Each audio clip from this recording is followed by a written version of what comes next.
Absolutely, that's perfectly okay. We thank God for Wayne's gift for music and for his ability to share it with us. So thank you, Wayne. Another one of my dad's favorite songs, in fact, the copy that Sandy has that she's playing from, is one that my father had written all sorts of little notes, like at this particular place, go right from verse 2 to verse 3, and then sing the chorus and add this little ending. He had all sorts of little extra notes in it, and when we were pulling it up, I just went, oh, what a great song for this week. So thank you, Wayne. That's wonderful. So now we will stand and sing together our Gloria as we prepare to hear the scriptures.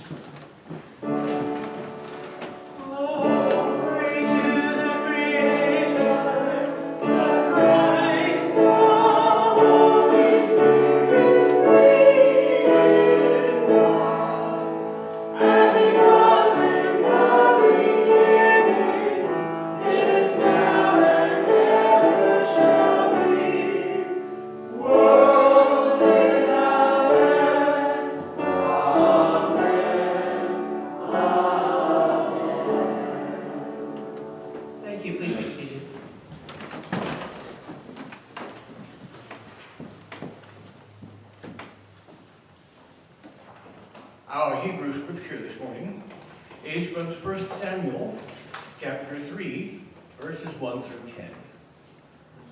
Now the boy Samuel was ministering to the Lord unto Eli.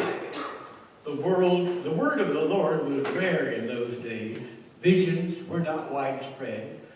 At that time, Eli, whose eyesight had begun to grow dim so that he could not see, was lying down in his room. The lamp of God had not yet gone out, and Samuel was lying down in the temple of the Lord, where the ark of God was. Then the Lord called, Samuel, Samuel. And he said, Here I am, and ran to Eli, and said, Here I am, for you called me. But he said, I did not call. Lie down again. So he went and lay down. The Lord called again, Samuel. Samuel got up and went to Eli and said, Here I am, for you called me. But he said, I did not call my son. Lie down again. Now Samuel did not yet know the Lord, and the word of the Lord had not yet been revealed to him. The Lord called Samuel again a third time, and he got up and went to Eli and said, Here I am, for you called me. Then Eli perceived that the Lord was calling the boy. Therefore Eli said to Samuel, Go lie down, and if he calls you, you shall say, Speak, Lord, for your servant is listening. So Samuel went and lay down in his place. Now the Lord came and stood there, calling as before, Samuel, Samuel. And Samuel said, Speak, Lord, for your servant is listening.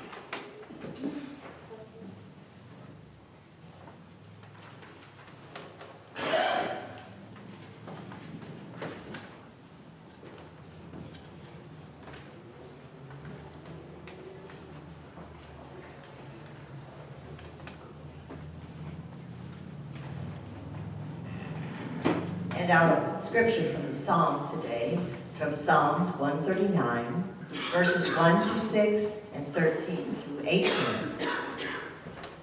Oh God, you have searched me and known me. You know when I sit down and when I rise up. You discern my thoughts from afar away.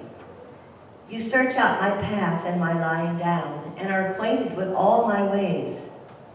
Even before a word is on my tongue, oh God, you know it completely. You hem me in, behind and before, and lay your hand upon me. Such knowledge is too wonderful for me. It is so high that I cannot attain it.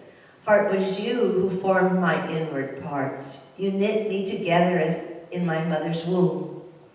I praise you, for I am fearfully and wonderfully made. Wonderful are your works that I know very well. My frame was not hidden from you when I was being made in secret intricately woven in the depths of the earth. Your eyes beheld my unformed substance. In your book were written all the days that were formed for me before they existed. How weighty to me are your thoughts, O God. How vast is the sum of them. I try to count them. They are more than the sand. And I come to the end. I am still with you.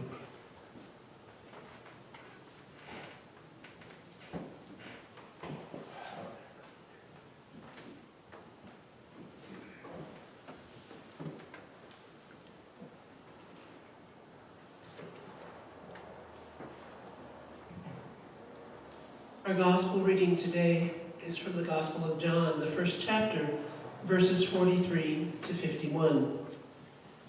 The next day, Jesus decided to go to Galilee.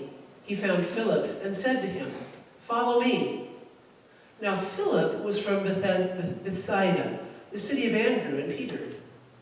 Philip found Nathanael and said to him, We have found him about whom Moses in the law and also the prophets wrote, Jesus the son of Joseph from Nazareth. Nathanael said to him, Can anything good come out of Nazareth? Philip said to him, Come and see. When Jesus saw Nathanael coming toward them, he said of him, Here is truly an Israelite in whom there is no deceit. Nathanael asked him, Where did you get to know me? Jesus answered, I saw you under the fig tree before Philip called you. Nathanael replied, Rabbi, you are the Son of God. You are the King of Israel. Jesus answered, Do you believe because I told you that I saw you under the fig tree? You will see greater things than these.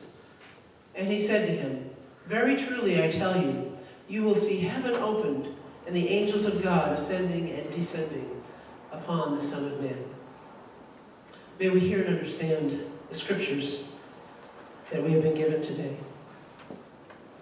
So, I have this long sermon written out. I don't have enough voice to speak the whole sermon, but I rarely use the thing that's written in my book anyway.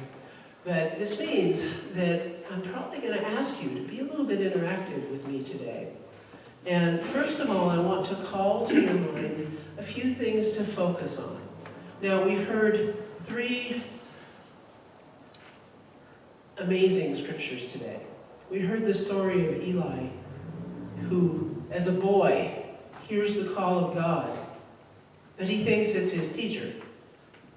Samuel hears the call of God, and he thinks it's his teacher, Eli. And God calls again. He still thinks it's got to be his teacher. It's got to be Eli. A third time, still got to be the teacher. Got to be Eli. Finally, teacher says, you know what? That's God calling you. Next time, answer God and say, I'm here. So sometimes it's hard to tell who's calling. Sometimes it's hard to tell. Is that our conscience? Is that God? Is that the Holy Spirit that's speaking to us? What's going on? What's happening? Who's calling me? And then, in the Psalms, that psalm is one of my all-time favorites. And when I wrote this last-minute note to Virginia, and I said, I hope you can read today, and she said, yes, and I would, because I love to hear Virginia read the Psalms. And thou hast searched me and known me. That just hits you right in the heart. And that's exactly what was going on with Jesus and Nathanael. He already knew Nathanael. He already knew him and his heart. He knew his ethics. He knew he was an honest guy. And he knew that when he said, how can anything good come out of Nazareth? He was just speaking his mind. Just speaking his mind. But then, when faced with what had come out of Nazareth, he acknowledged Jesus in his glory. So all of these are talking about how God knows us and how God calls us to be us. Now, I don't think any of us are quite perfect yet. I don't think any of us are quite, Jesus or one of the archangels or anything like that. So What is God doing when he calls us? God is working on us. Samuel was a boy, a child, really, still learning. Now, he'd been in the temple, he'd been surrounded by the words of God, he'd been surrounded by all of the trappings of the temple and all of the prayers and all of the rituals and all the things that go on. So he was quite sensitive to things that were spiritual and to things that were going on, and yet even he had to be assured that that was God that was calling him. And Samuel was working with Eli, and he was being trained. He was being trained by Eli. Eli was a prophet who had grown old and basically kind of ineffective. A little later in that same chapter, God explains to Samuel that you are going to be bearing this now. You are going to be becoming the prophet. Eli is no longer doing what I need him to do. It's sort of a little scary part of that thing. And I want us to focus on Samuel, a work in progress, someone learning their call, someone learning and identifying their gifts. So what I'd like to know, and I'll give you a minute or so if you want to even answer me. Think about what you think of as yourself right now, who you think you are, who you think you are, and what you think you do, and everything about that. Who are you? What is your call? What is your skill? What is your gifts? And how does it affect you if you look at yourself and say, okay, I can do this and this, and maybe this, or maybe I can do that, but I'm not so sure I should do that because I'm not the best at doing that. Maybe I'm not the very best singer. Maybe I'm not the very best teacher. Maybe I'm not the very best handyman. Any of those things. But what are your skills and your strength? And what do you think God is calling you to do? So here's the question. Think about your image that you have. I'm going to give you 5 seconds and I'll ask you this question. Think of your own image, who you are, what are your skills, what is God calling you to be? Think about that.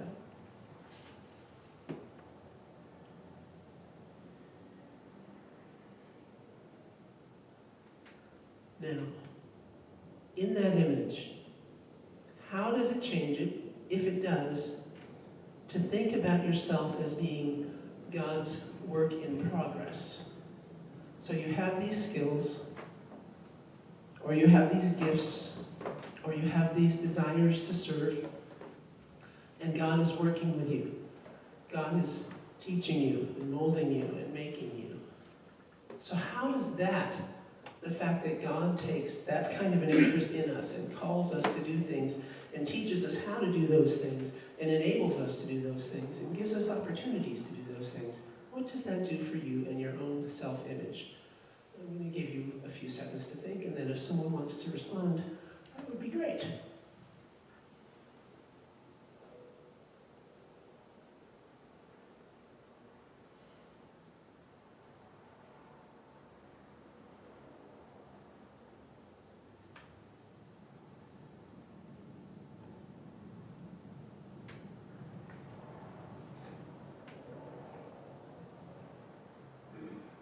Brave souls.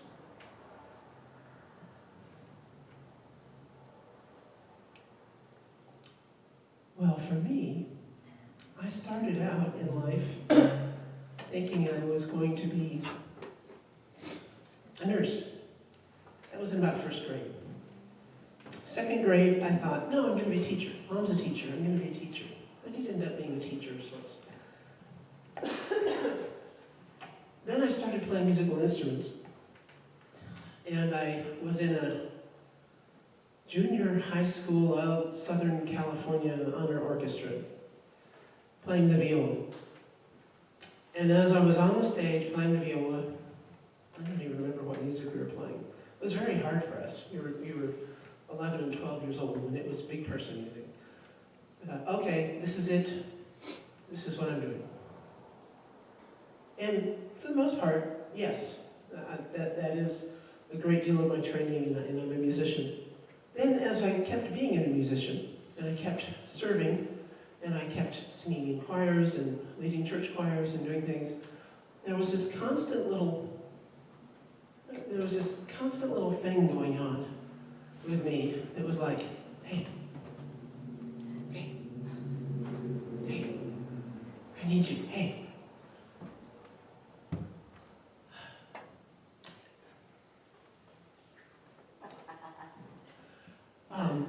So I was leading the choir in a Methodist church in Alhambra, and the minister there said,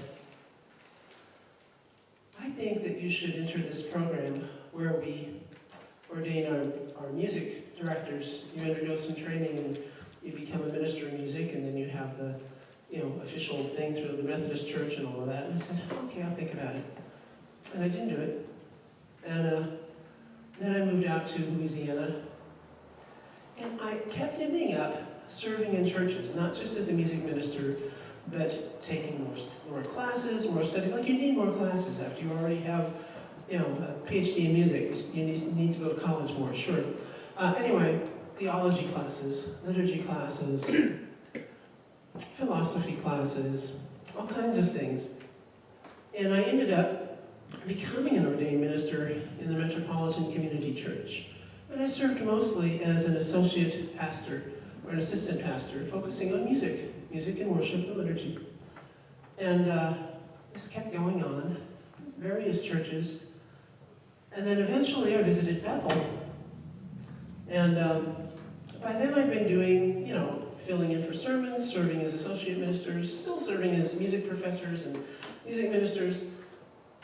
And Bethel had a couple of situations come up, and sometimes I helped out and gave a sermon, and at the end of a few years, I ended up answering Bethel's call to become their pastor.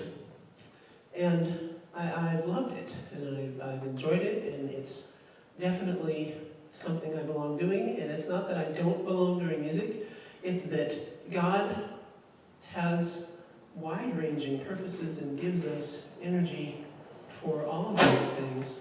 Clearly I need new batteries in this too. For all of those things, so that we can share that righteousness and that love. Now, you may have skills and things, or you may have things that need training. You may sing, but you need to learn how to sing with others. You may not even know you can sing until you're in the right range. That happened with Virginia. And so God has a purpose for each of you, in each of us. And we're called. Nathaniel was called to join in with those apostles and those disciples to serve God. Peter and Andrew, in the section of the gospel right before this, were called to serve God. They just drop their fishing nets and go with him. Now here's a big question, a second question, unless somebody decided they had an answer for that one. Has your image changed, or is it changing? Thinking of God working on you in a creative way? Do you want to tell us? Oh, sure, why not? Yeah. Let me bring you this. We have, sorry, projector. We have a couple of people who can't hear real well, and it's spitting at you, but you can still get it out. Since I was 5, I always wanted to be in the Marine Corps. And that didn't go awry. I got in a car accident with my ex who passed away, and they messed up my lower spine. And I was just like, great, now what am I supposed to do? Then I was like, okay, the police academy, I'll go do that. Crap ton of family in the police, I'll do just fine, just like the rest of them. I'm too nice. No, can't do that. I'll get walked all over. So now I'm a nurse. I helped take care of the mentally and physically disabled adults. I changed diapers, I did everything, made their dinners, sent them off to school. And now I'm gonna go be an x-ray technician. Yeah. So it's always changing. Yeah. Nothing's ever the same. Always learning. Yes. Thank you, everyone. Yes, things change. Here comes Virginia. I thought we'd get her to say something. I thought we'd get you to say something.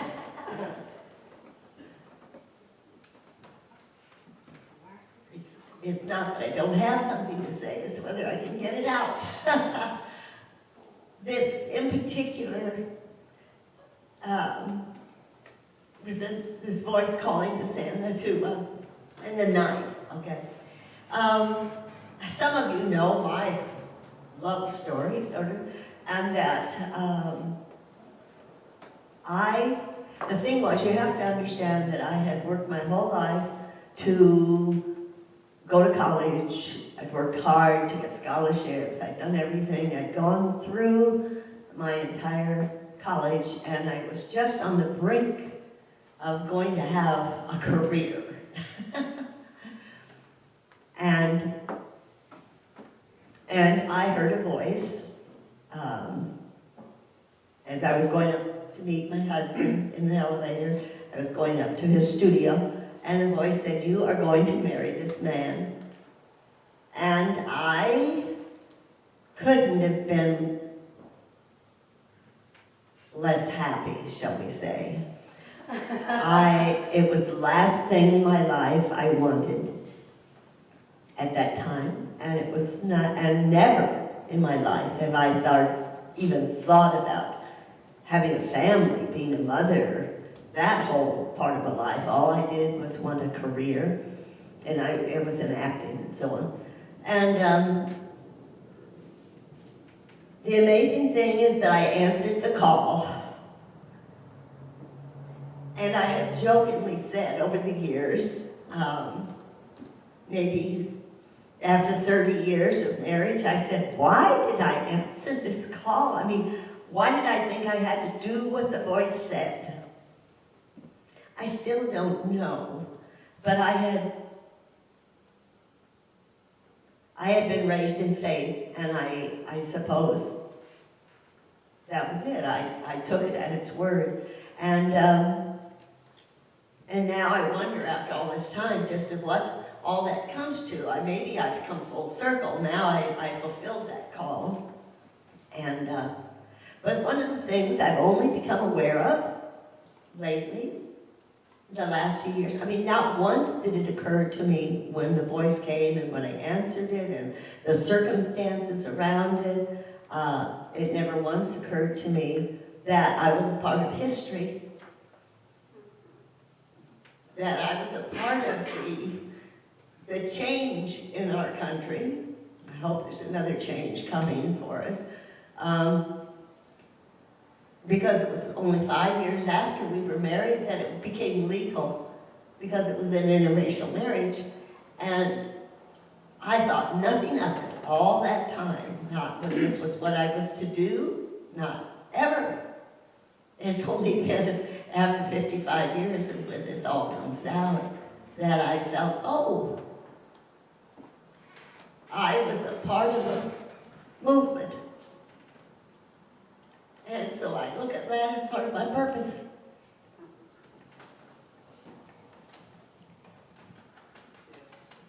That's an amazingly appropriate story this weekend, you know. Yeah. Yes. This is MLK weekend, and I didn't put anything specific in the service because my focus on our call is that we are called to do the work of God and to bring social justice to our community and to bring God's love, which is for everyone, to our community. And I was going to mention that about MLK. But I know when I first heard Virginia's story, not when I heard it from you, which was even more amazing, but just when I heard somebody saying, oh, well, that she was one of those pioneering people in opening up our society, and yes, I hope it continues to open again or something recently. So that actually leads nicely into my second main question, which is, how does the message of belonging to God and answering God's call conflict with the dominant messages of our culture? Now, I had a whole 3 minutes on that. But basically, I'm just going to ask you to think about it. I think you can easily identify things. People fall into peer pressure or social norms. We're focusing on our devices instead of talking with each other, and then we get pulled into use the word fake news, but we get pulled into stories and things that get exaggerated and spread around, and you know, I've got to have the latest phone or the latest shoes or the latest something or another, any of that. And then there's the idea of you've got to get rich. You've got to be a success. You've got to do all of these things in business. You've got to do all of this. And I'm not saying it's wrong to do well in business, you know, and to make a profit. What I'm saying is wrong is for that to be your be-all and end-all of life, and to do it by running over and trampling over other people and their rights. It's great if you own a company and your stock goes up and you're doing well. It's not so great if while you're doing well, you trample on all the rights of your people, your employees, and everything like that. So we have to think about, what are the conflicts with serving God and getting along in our culture? Those are huge. Those are huge. And basically, we've got to listen to God. I would be willing to bet that everybody here actually can tell the difference between something that's right and something that's wrong. Even if it's in sort of that gray sort of, well, that's kind of fishy. You know, if you think it's kind of fishy, it's probably wrong. You know, I mean, if you think treating someone in a certain way, well, I could be nicer to them if they would just get a job. Or I could be nicer to them if they would just wear cleaner clothes. Or I could be nicer to them if their shoes weren't white after Labor Day. Did I get that right? Yeah, okay. You know, I mean, that kind of thing. And those are tiny examples. I'm really, of course, talking about other things. When we start judging people by how tall or short or fat or skinny or brown or white or yellow or red they are, or by whom they love, that's wrong. It's just plain wrong. And God's love, which Wayne sang about, God's love is for all of us. And our job to answer the call is to, first of all, accept that love of God.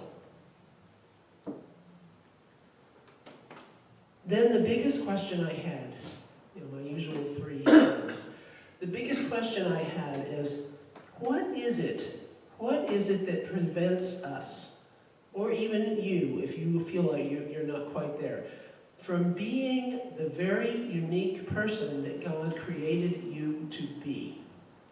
Now, that sounds like so much fluff in the sky sometimes, right? But there's this story of this young rabbi, and I've forgotten his name, but the story is basically that he gets to heaven. Eustace or something like that is his name. And he gets to heaven, and he says, I know my balance sheet is off. I won't make it in because I wasn't like Moses. I wasn't as good as Moses. And God says to the young rabbi that I didn't call you to be Moses. I called you to be Eustace, whatever his name was. God calls each of us to be whom we are. God called Robin to be Robin. God did not call Robin to be George. God called George to be George. And Sandy to be Sandy. Sandy did not get called to be me. And I did not get called to be her. Each of us has our own call to be whom we are. Now, what is the biggest part of the call? Is to serve God, to love God, and to love our neighbor as ourselves. And how do we do that? By doing God's work. So, the wrap-up, 12 pages later in my book, the wrap-up is about each of us identifying the ways that we have right now that we can serve God. And remember, serving God doesn't necessarily mean that you come in and light a candle. You can do that. But it means that you're doing God's work. We're God's hands and eyes and feet in the world. And probably each person here has something that they do, that they can use to be in connection with God and to help others be in connection with God. Now, I'm not going to ask every single person to say something, but I am going to walk around the room, and if you have one thing that you think you do, even if it's, I'm good at writing letters, making phone calls, I can fix cars, I can hand somebody $1 who's down on their luck. Okay, so I'm going to kind of circle around, and if you have something, that's great. And if you don't, just keep thinking on it, and you'll come up with it on another day. Well, I have one, and I would like you to look at the picture up on the screen, the lower left-hand picture. When I saw that, when I was doing the bulletin, it just kind of smacked me between the eyes. What it reminded me of is this. My very special entrance to communion with the Holy Spirit is music. And besides performing it, I love teaching it. And this week, I got to teach some music to somebody who's here. And it was absolutely wonderful because that person learned lots of stuff. And I get some more students when they get well that are some little children that are here today. I get to start them next week. And so I am rejuvenated for teaching music, which I have done since I was 13, because I get to do it with the viewpoint of helping them spiritually, helping their own access to spirituality through music. Awesome. Any other brave souls? Sam, a couple. I always thought I wasn't good at much. I mean, people say I'm good at a lot of things. I tend to disagree or put myself down. The one thing I know I'm the best at, for me at least, is just being nice to people. I don't go out of my way to hurt somebody. I like actually going out of my way to make somebody laugh or smile. And that's just one of the things that I love doing. So, yeah, I don't know if that's my call, but that's one thing I like being good at. That is an awesome thing. Sometimes someone can be so tired or down or whatever, and Robin comes and says, "Wow, really?" And it just brightens up their whole day. I see Wayne back here. May sound kind of strange, but sometimes I think I'm just God's gopher. Where when something needs to be done, there I am. It's like the song we just sang this morning, "Here I am, Lord." This morning, Sylvia called on me and said, "Would you please lead us sing my voice in this week?" So I filled in. Choir couldn't sing this week because so many people are out, so I sing the song. This is just what I do. I move the furniture around, I sing the songs, I lead the singing, and answer the phones and whatever. All in the glory of God. I love that, God's gopher. Yep, me too. Yeah. Okay. There are many of you here whom I could say, here's a gift you've given me for God. But honestly, the hospitality and the welcomingness of this congregation and the willingness of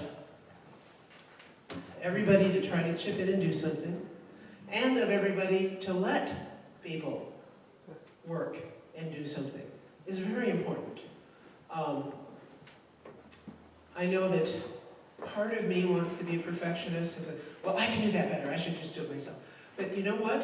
When we have such willingness to help each other out, and it can build our community by doing things together, it's way better than just having something technically right and without any spirit or love.